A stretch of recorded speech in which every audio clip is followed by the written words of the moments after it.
அப்படி என்றால் ஹிந்தி ஒரு விஷம் என்று சொன்னது ஏன்? இப்படி தொடர்ந்து மாற்றி மாற்றி பேசுவது தான் நம்முடைய முதலமைச்சர் திரு ஸ்டாலின் அவர்களுக்கு வழக்கமாக இருக்கிறது.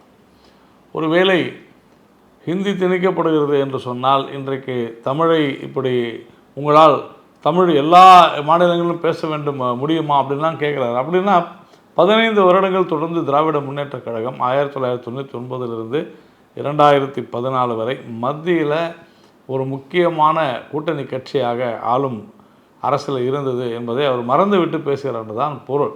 இப்படி இது முழுக்க முழுக்க இந்த இருமொழிக் கொள்கை, தமிழகத்தினுடைய கல்விக் கொள்கையானது இருமொழிக் கொள்கை என்று சொல்வது தவறானது.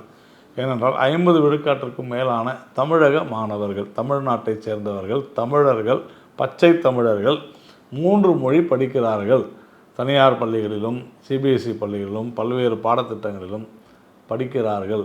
அப்படி என்றால் உங்களுடைய தமிழ்நாட்டினுடைய கொள்கை என்ற வாதமே அங்கே அடிபட்டு போகிறது. அப்படி என்றால் தமிழ்நாட்டினுடைய அரசு பள்ளி மாணவர்களுக்கான கொள்கைன்னு நீங்கள் வைக்கலாம். அது ஏன் அரசு பள்ளி மாணவர்களுக்கான தனி கொள்கை?